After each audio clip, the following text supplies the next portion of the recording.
in my national capacity as the Minister of State. Excellencies, I would like to thank Special Coordinator Robert Serri for his excellent briefing. Germany aligns itself with the statement to be delivered later by the European Union. We are at a crucial moment in the Middle East process. People across the region are rising up for freedom, democracy, and a better life. At the same time, we face a continuing stalemate in the Israeli-Palestinian peace process. Within the volatile regional context, it is more urgent than ever to reach lasting peace between Israelis and Palestinians. For the people in the region, progress in the peace process would send a strong signal of stability and be testimony to the merits of politics and diplomacy. We all share the same vision.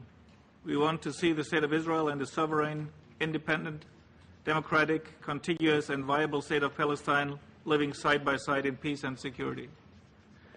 It is time to make decisive progress. Prime Minister Netanyahu and President Abbas must assume their responsibility and take bold steps towards the resumption of direct and substantive talks. We remain convinced that clear parameters are a prerequisite for successful negotiations.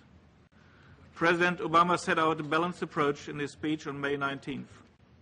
For its part, the European Union has articulated what it considers to be the key parameters. Germany, France and the UK stated their view on this matter in a joint explanation of vote in this Council. We continue to believe that an international endorsement of parameters is needed in order to create a basis for genuine negotiations. The Quartet continues to play a central role in this process and has been in permanent contact with the parties. Germany strongly supports the efforts by the European Union High Representative Baroness Ashton in the Quartet for a credible and balanced perspective to relaunch and facilitate the peace process. We call on the Quartet to continue and intensify its efforts to set out a fair and balanced framework for negotiations in order to trigger progress prior to the September deadline it has itself endorsed. Palestinian leaders have announced that they may turn to the United Nations in their quest for statehood. At the same time, Palestinians have made it very clear that a resumption of negotiations is their preferred option. Palestinians expect from their leaders headway in establishing a Palestinian state. Germany acknowledges the remarkable progress by the Palestinian Authority in building the institutions of the future state of Palestine. In their reports, the World Bank, the IMF and the United Nations have clearly stated that the Palestinian Authority has crossed the threshold towards a functioning state in key sectors. Now the political progress needs to catch up urgently with the substantial progress made on the ground. At the same time, we must do everything to preserve the achievements on the way to Palestinian statehood. Let me be very clear on this. Germany supports the establishment of a Palestinian state.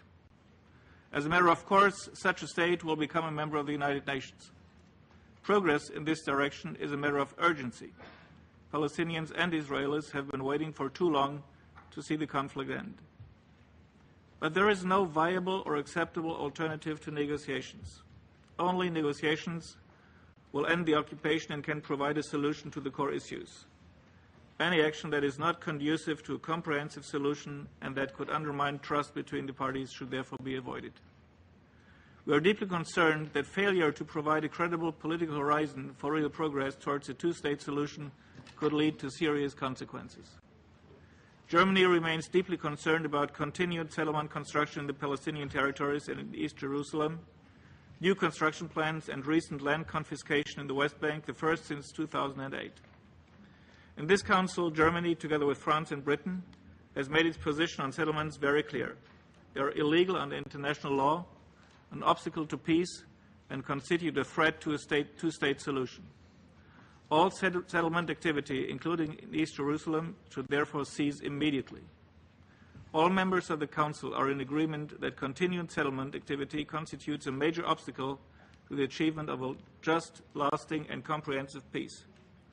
It is most unfortunate that settlement construction has continued despite so many appeals. Gaza remains a serious concern. We strongly condemn the recent resumption of rocket and mortar attacks on Israeli territory after the ceasefire following the Cairo Agreement. This type of action is utterly unacceptable. Germany recognizes Israel's right to protect its citizens against attack. At the same time, we look to Israel to exercise this right judiciously in order to forestall further escalation. We continue to call for the immediate and unconditional release of Staff Sergeant Gilad Shalit, who has been held hostage for more than 5 years now. Let me turn to one of the challenges that lie ahead. There is a need to sustain the positive developments initiated by the Palestinian Authority. The current financial situation is critical. It is not clear if salaries can be paid anymore. We call on all donors to honor their existing commitments. It may also become necessary to mobilize an additional international donor effort, and we would welcome any such initiative. We need to help create and maintain the conditions for self-sustained economic growth, including in Gaza. The appropriate way ahead is the full implementation of Resolution 1860 of 2009, calling for the immediate, sustained, and unconditional opening of crossings for goods and people to and from Gaza, and for the prevention of the illicit trafficking of arms and ammunition. At the same time, we expect any Palestinian government to commit itself unequivocally to the principle of nonviolence, to a two-state solution, and to a negotiated peaceful settlement of the Israeli-Palestinian conflict, accepting the previous agreements and obligations, including Israel's legitimate right to exist. By the same token, we expect those bearing government responsibility in Israel to unequivocally accept the two-state solution and do its utmost to set the course for it. People in the Middle East have suffered too long from conflict and confrontation. Our shared goal is a just and lasting peace that ends the conflict and resolves all claims. In our time, many attempts to reach this goal have been frustrated. We understand the growing impatience, but we should be clear about what will bring us closer to the peace and what may result in further frustrations. Just a word on Syria. We are deeply shocked by the current events in Syria. Despite promises of reforms and dialogue with the opposition, military actions, killings, arrests, and repression continue. We are concerned about single acts of violence between followers of different creeds. We urge the Syrian government to stop playing the sectarian card. The Syrian regime immediately must stop violence and all repression against the Syrian people. Only if violence stops, there is a chance for initiating a sustainable political process.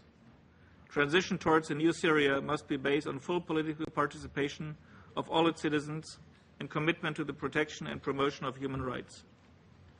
It is not for outsiders to decide the future of Syria. This is an issue of the sovereignty of the people. The people of Syria are speaking loudly and clearly, just as the peoples of Egypt and Tunisia expressed their views. The legitimate demands of the Syrian people must be addressed. The Security Council cannot stand by.